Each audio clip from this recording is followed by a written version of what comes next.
به ماشین و کشتی و پرواز و قطار رسانیم خود را به اینجا و پیکار کار.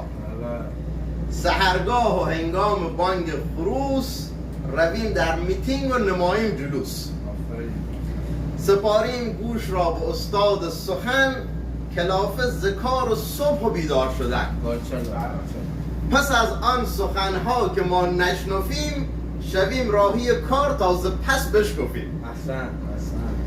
گروهی شوند راهی ریگفلور نبرد با پدک و ولو و حرف زور. تنی چند هستند مسئول ساخت گل که تا مته به اعماق دریا زند دل. سپاهی روند سوی شاپ برق نشسته همانجا و در گوشی غرق. نداریم به تعداد کافی راستاوت رادیومن اما 3 تا مسئول صوت.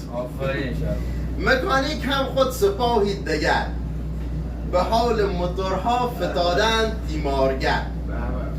چو چوب خط یکی پر از سرزنش بگفتند دیگریست وقت وارنینگ خوردنش. 2 تا شخص هستند لاندری را سهیم صبح و شب بنالند از کار حجیم. بیامد یکی شد به آنها اضاف هنوز هم بگویند نداریم نیرو کفاف. ز این قوم پیر و جوان شاکی هست به دنبال جوراب و شرط مفقودی هست.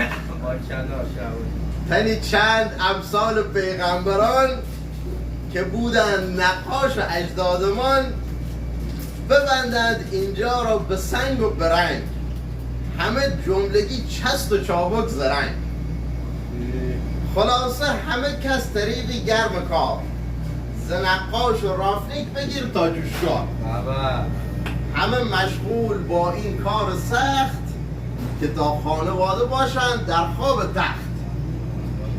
پس از 20 روز دوری چو اصحاب کهف ببینیم نرخ دلار چسبیده سقف. اسیریم در شغلی که خود را درون کند پاره و دوست و اقوام برون. متشکرم. محمد علی محمدی هستند، پینتر شرکت.